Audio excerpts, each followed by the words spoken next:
আসসালামু আলাইকুম প্রিয় মৎস্য শিকারী বন্ধুরা, আশা করি সবাই ভালো আছেন। জিম ফিশিং বিডি চ্যানেলের পক্ষ থেকে সবাইকে ধন্যবাদ জানিয়ে শুরু করছি আজকের ভিডিও। আমি গিয়াস মাহমুদ আছি আপনাদের সঙ্গে। আপনারা দেখতে পাচ্ছেন প্রতিবারের মতো এবারও আমি নৌকা নিয়ে রওনা করছি ফিশিং করার উদ্দেশ্যে। আমি যে ঘাট থেকে নৌকাটা ছাড়ছি এই ঘাট থেকে আমার স্পটে যাইতে আজকে প্রায় 1 ঘন্টা সময় লাগবে, অর্থাৎ আমি সোজা দক্ষিণ দিকে যাব আজকে নৌকা নিয়ে। যে স্পটে যাব ওই স্পটে ঘন্টাখানেক সময় লাগবে যাওয়ার জন্য। যাই হোক, সাথেই থাকুন, দেখতে থাকুন ভিডিওটি। আমি ধীরে ধীরে নৌকা চালাচ্ছি এবং স্পটে গিয়ে আপনাদেরকে সবকিছুই ঠিকঠাক মতো দেখানোর চেষ্টা করব। আপনারা দেখতে পাচ্ছেন আমি ধীরে ধীরে নৌকা চালাচ্ছি। অবশ্য আমি চলে এসেছি আমার স্পটে, ঘন্টাখানেক হয়ে গেল। আজকে ওয়েদারের অবস্থা খুব একটা ভালো এটা কিন্তু বলা যাবে না। এই রোদ থাকে, আবার এই কুয়াশা হয়ে যায়, এই অন্ধকার হয়ে যায়। আপনারা দেখতে পাচ্ছেন ভিডিওতে যে কিরকম অন্ধকার হয়ে আসতেছে মনে হয়, আর হালকা শীত লাগতেছে, উত্তরের বাতাস বইছে, এমন একটা অবস্থা।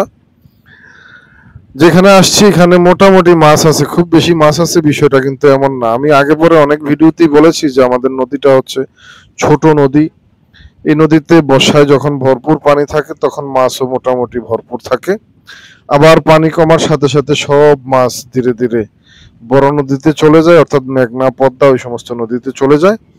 কারণ এই নদীর মোহনাটা যেখানে উত্তর দিক থেকে আসছে সেটা হচ্ছে যে মেঘনার মোহনা থেকে, মেঘনা গোমতীর মোহনা থেকে আসছে আমাদের এই নদীটা, দনাগদা নদীর শাখাটা।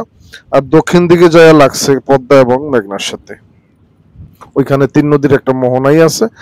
যাই হোক, আপনারা দেখতে পাচ্ছেন আমি ধীরে ধীরে সবকিছু রেডি করছি। আমি সবসময় স্প্রিং ফিডারে চার করি, তাই ফিডারের মধ্যে চার দিয়ে একটু টপ 10 অয়েল, পাশাপাশি ম্যাজিক ফিশিং পাউডার লাগিয়ে দিচ্ছি। যেহেতু আমি আলগা কোনো চার করি না, তাই প্রথমেই আমি সবকিছু অ্যাপ্লাই করে দিই। দীর্ঘ সময় নদীতে থাকা হয় না, আমি আসি অল্প সময়ের জন্য, তাই অল্প সময়ই মাছ ধরে যেতে হবে, মাছ মারতে হবে। এই কারণে আমি সব ধরনের মেডিসিন গুলা শুরুতেই অ্যাপ্লাই করে দিই।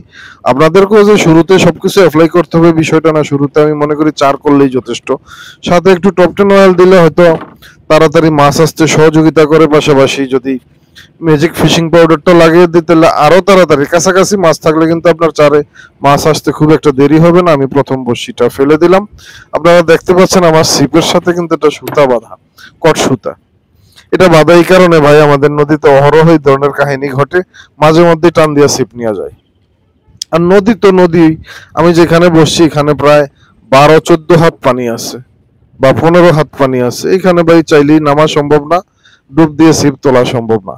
যদি একবার মাছে নিয়েই যায়, সেটা যে কোন দিকে নিয়ে যায়, আর ছোট মাছে তো অবশ্যই না, নিলে তো বড় মাছে অবশ্যই নেয়, নিয়ে এটা ছিপ নিয়ে কোথায় থেকে কোথায় চলে যায়, এগুলা কিন্তু আর খুঁজে পাওয়া যায় না। সেজন্য আমি এই ভুলটা কখনোই করি না। আগে পরে এরকম ধরা আমিও খাইছি, তাই আমি সবসময় বসি ফালানোর আগেই ছিপ বাইদা নেই, যাতে কোনো সমস্যা হইলেও ছিপটা হারাতে না হয়। এই জন্য আপনারা দেখতে পাচ্ছেন আমি দ্বিতীয় বড়শিটা ফেলে দিলাম। আজকে আপনারা দেখতে পাবেন যে হাতে কিভাবে মাছ ধরি আমি সবসময়।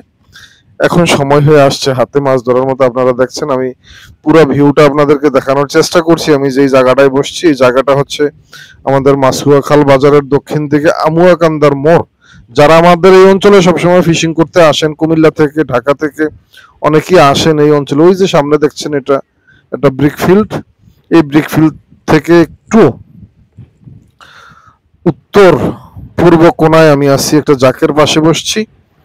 এখানে রীতিমতো সবসময় মোটামুটি ভালো মাছ হয়, তবে এখন সবগুলা জাকই মোটামুটি বের দেওয়া, অনেক জাক কিন্তু বের দেওয়া হয়ে গেছে।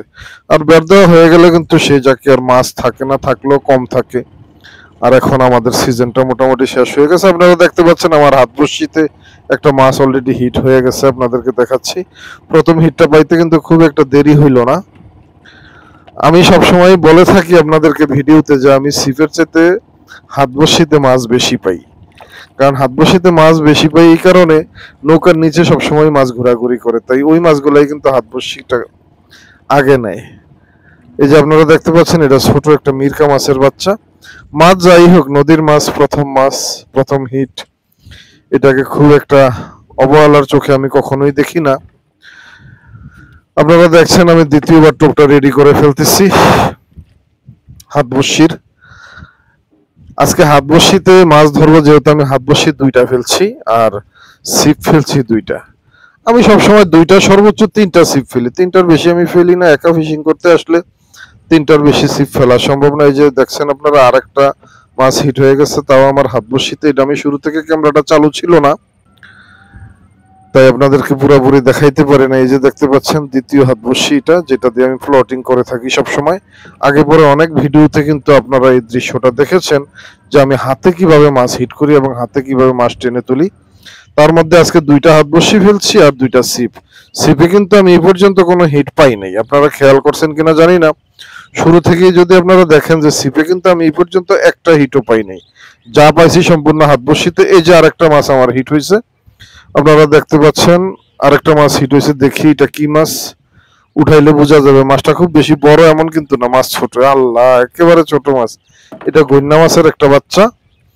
যাই হোক, গইন্না মাছ মজার মাছ, নদীর মাছ যেহেতু, ছোট হোক বড় হোক সমস্যা নেই, মাছ তো নদীর। আমি যদিও ছোট মাছ ভেবে মায়া করে মাছগুলা ছেড়ে দিই, অন্যরা কিন্তু এগুলা ছাড়বে না। যারা জাগ দিছে তারা কিন্তু একদম গুড়া যত মাছ আছে সব মাছ ধরে নিয়ে বিক্রি করে দেয়। তাহলে আর আমি ছেড়ে লাভ কি? যে আমি ছাড়বো, এটা বড় হবে পরবর্তীতে ধরবো, বিষয়টা কিন্তু এরকম না। আমার আপনার অপেক্ষায় ভাই কেউ থাকে না। সেজন্য আমরা নদীতে মাছ ধরতে আসলে ছোট বড় সব ধরনের মাছই ধরে নিয়ে যাই।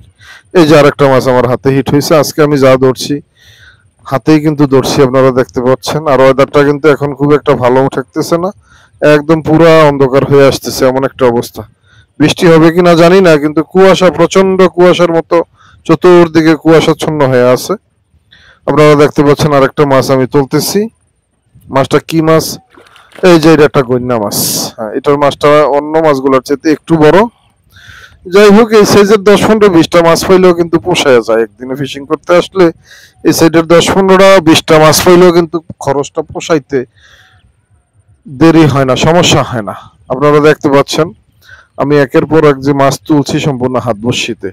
সামনেতে যত ভিডিও পাবেন আশা করছি বেশিরভাগ হাত বড়শির ভিডিওই পাবেন, কারণ এখন কস্তুরীর চাপ বাইরে গেছে, নদীতে অতিরিক্ত কস্তুরী। তাই আর আগের মতো ছিপ খেলা যাবে না, সেভাবে ওপেন বৈশা ছিপ খেলা যাবে না। তাই জাকের পাশে বা কোনো একটা নির্দিষ্ট জায়গায় বসে হাতে মাছ ধরাটাই বেটার আমি মনে করি। নৌকা দিয়ে, ছিপ দিয়ে মাছ ধরার সমস্যা তা না, কিন্তু ছোট মাছগুলো ছিপ নাড়াচাড়া এটা সেটা আমি ঝামেলা মনে করি। তাই আমি সবসময় হাত বড়শিতে ছোট ছোট মাছগুলো ধরি।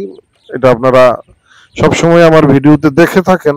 আজকে যেই চারগুলো আমি ব্যবহার করতেছি, চারগুলো হচ্ছে বাদাম চার, ম্যাজিক ফিশিং পাউডার আর রেডি টুপ, টপ 10 অয়েল, গ্রেড 1, গ্রেড 2। রেডি টুপের ব্যাপারে আগে পরে আমি অনেক ভিডিও দিয়েছি আমার ফেসবুক, ইউটিউব, টিকটকে, আপনারা দেখেছেন।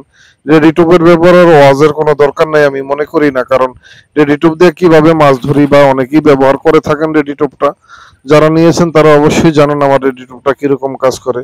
যাদের কাছে সমস্যা মনে হবে আমাকে অবশ্যই ফোন করবেন, আমি এটা সমাধানের চেষ্টা আমার নিজের পক্ষ থেকেই আমি করব। আমরা প্রায় ভিডিও শেষ পর্যায়ে চলে এসেছি। ভিডিওটি ভালো লাগলে অবশ্যই লাইক, কমেন্ট, শেয়ার করে পাশে থাকবেন। দেখা হবে পরবর্তী কোনো নতুন ভিডিওতে। আমার চ্যানেলটি যারা এখনো সাবস্ক্রাইব করেননি অবশ্যই সাবস্ক্রাইব করে দিয়ে বেল বাটনে ক্লিক করে দিবেন, তাহলে সবার আগে নতুন নতুন ভিডিও আপনার কাছে পৌঁছে যাবে। ভালো থাকবেন সবাই, আল্লাহ হাফেজ।